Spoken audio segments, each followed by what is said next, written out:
तो भाई एक मित्र हैं संगीतकार। अभी काफ़ी यंग हैं मेरे ख्याल से। तो उन्होंने एक बहुत शानदार कमेंट भेजा है, तो मैं आपके साथ शेयर कर देता हूँ उसको। गुरुजी प्रणाम। जैसे-जैसे मैं आध्यात्मिक यात्रा में आगे बढ़ रहा हूँ, मुझे यह अनुभव हो रहा है कि हम सब एक अनंत बुद्धि, उस परम चेतना का हिस्सा हैं, जो संपूर्ण सृष्टि में व्याप्त है। हम सब अपनी-अपनी इच्छाओं के माध्यम से स्वयं को अनुभव कर रहे हैं, स्वयं की ही दिव्य ज्योति को हम अनुभव कर रहे हैं। जब कोई किसी से प्रेम करता है, तो वस्तुतः वह अपने ही अंदर के ईश्वरीय प्रकाश को स्पर्श कर रहा होता है।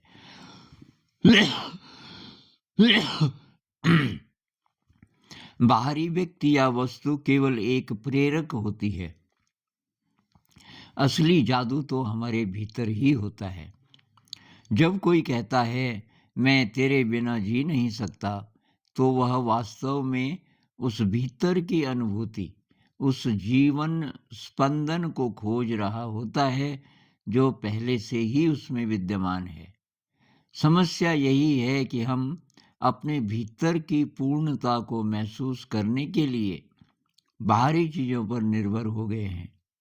इसीलिए हम सब अपने आप की ओर ही भाग रहे हैं, पर विपरीत दिशा में। सच्ची यात्रा तो भीतर की ओर है, वहीं जहां से सब आरंभ होता है। बहुत कमाल की बात तो हम यही कर रहे हैं कि भाई सब अंदर की ओर है। लेकिन ये कमेंट खासकर वैसे तो सबके लिए यूज़फुल है, लेकिन जो प्रेमी लोग हैं, क्योंकि कितने सारे जो स्टूडेंट्स हैं वो इस प्रेम के चक्कर में न इधर के रहते न उधर के। क्योंकि उनका सपना होता है ये परीक्षा पास करें और तब नौकरी मिलेगी इत्यादि। अब पढ़ाई भी नहीं कर पा रहे और तो न तो परीक्षा पास हुई और इधर से ब्रेकअप भी हो गया। तो तो अगर ये बात हमें पता हो कि भाई जो भी हम ढूंढ रहे हैं वो हमारे अंदर है, तो तब बाहर केवल इतना रह जाएगा कि भाई ये शरीर के मेंटेनेंस के लिए क्या-क्या चाहिए। बात बहुत सिंपल है कि बाहर की दुनिया में हमको बहुत ज़्यादा नहीं चाहिए। शरीर की क्या-क्या ज़रूरतें हैं और बहुत लोगों के पास बहुत शानदार ऑप्शन होते हैं कि वो इतना जुटा सकते हैं बहुत खूबसूरती से। लेकिन उनका ड्रीम होता है कि ये कॉम्पिटिटिव एग्ज़ाम जब पास हो जाएगा, ये हो जाएगा, वो हो जाएगा। उसी तरह जो लोग प्रेम में पड़ जाते हैं, अब उनकी मंजिल उसको हासिल करना हो जाता है, जिससे प्रेम हुआ। ये भूल जाते हैं कि ये सब तो माध्यम है। कॉम्पिटिटिव एग्ज़ाम से क्या मिलेगा? नौकरी तो मिलेगी, कितना चाहिए? अब ये विवेक आएगा कहाँ से लेकिन? क्योंकि सब डरा देते हैं। परिवार से ये डर बैठ जाता है बचपन से ही कि तुझे अच्छे नंबर लाने हैं। स्कूल में हम भेज देते हैं, क्रिएटिविटी तो पहले ही ख़त्म होने लगती है। क्रिएटिविटी का सीधा संबंध है बुद्धि से, विवेक से, ये सब कम होने लग जाता है।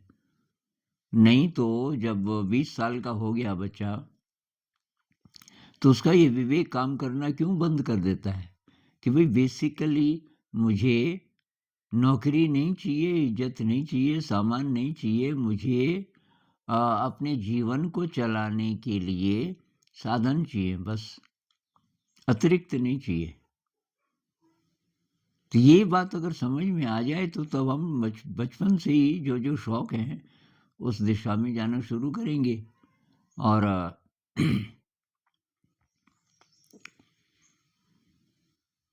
तो हमारे अंदर है, हमारे अंदर है। साधना में भी अगर आपका लक्ष्य बाहरी है तो साधना नहीं है। हम साधना को भी गड़बड़ कर देते हैं। बहुत लोग बोलते हैं फ़ायदा क्या होगा? ध्यान से फ़ायदा क्या होगा?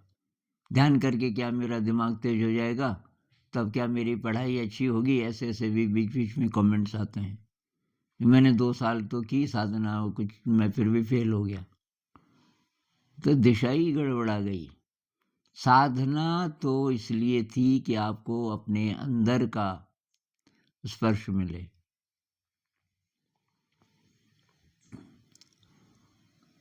अब कुछ लोग कहते हैं कि वो तो ठीक है, लेकिन तब बाहर सब कुछ छोड़ दें, ये थोड़ी बोल रहे हैं। तब आप ज़्यादा इंटेलिजेंट हो जाएँगे और बाहर के जगत में आपको प्रॉब्लम नहीं होगी। अगर आप ध्यान के रास्ते पे हैं तो आपको बाहर की दुनिया से जो चीज़ें चाहिए वो आसानी से मिल जाएँगी। आपको यश नहीं चाहिए होगा तब। आप इसके पीछे नहीं भागोगे कि मुझे और ज़्यादा मान-सम्मान मिले। क्योंकि जब असली चीज़ आपको मिल रही है या आपको कम से कम पता चल गया कि मेरे अंदर है, तो तब बाहर के मान-सम्मान इन चीज़ों के पीछे आप क्यों पड़ोगे? तो ज़िंदगी बहुत सिंपल हो जाएगी। और नहीं तो लोग फिर सैटिस्फाइड कभी होते ही नहीं।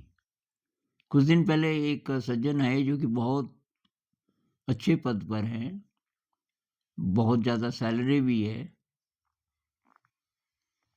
फिर कहने लगे कि कुछ अंदर कोई ऐसी शक्ति जाग जाए कि जो बड़े-बड़े उद्योगपति हैं, जो अरबों-खरबों कमा रहे हैं, कि कुछ तो होगा उनमें, वो सुपर इंटेलिजेंट हैं तो वैसा हो जाए। अरे मैंने कहा भाई साहब आप तो गलत जगह आ गए। मैं तो ये बोलने वाला हूँ कि आप भी क्या पता गलत जगह तो नहीं, स्ट्रेस तो नहीं है इस जॉब में? आपके अंतर यात्रा चल रही है कि नहीं चल रही?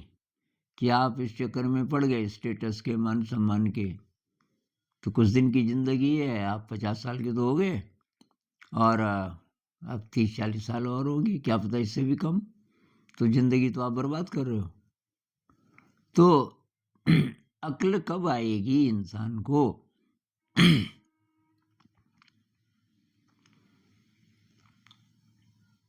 तो ख़ैर जिन लोगों को बात समझ आ रही है, तो वही बात ये है कि अंदर है। अब किसी ने बोला कि अंदर जॉय, उसके लिए क्या ध्यान करना है? कोई एक्सपेक्टेशन नहीं। जॉय हो, कष्ट हो, ये हो, वो हो, क्या होगा, वो भविष्य के लिए थोड़ी कर रहे हैं हम। साफ़ कर रहे हैं पहले अपने मन को। राग से, द्वेष से, नेगेटिव इमोशन से, इन सब से छुटकारा पाना है। पहला रास्ता ये है कि भई आपको कुदरत ने जो पात्र दिया है, आपको जो थाली दी है वो गंदी है, हमने गंदी कर दी। अब आप बोलोगे कि इसमें अमृत डालो, अमृत भी डालेंगे तो भी हमारे लिए वो ज़हर हो जाएगा, क्योंकि थाली में पहले से गंदगी है। पहला काम ये है कि इसको साफ़ करना है। हमें अपने पात्र को, अपने रिसीवर को, कह लीजिए अपने ब्रेन को साफ़ करना है।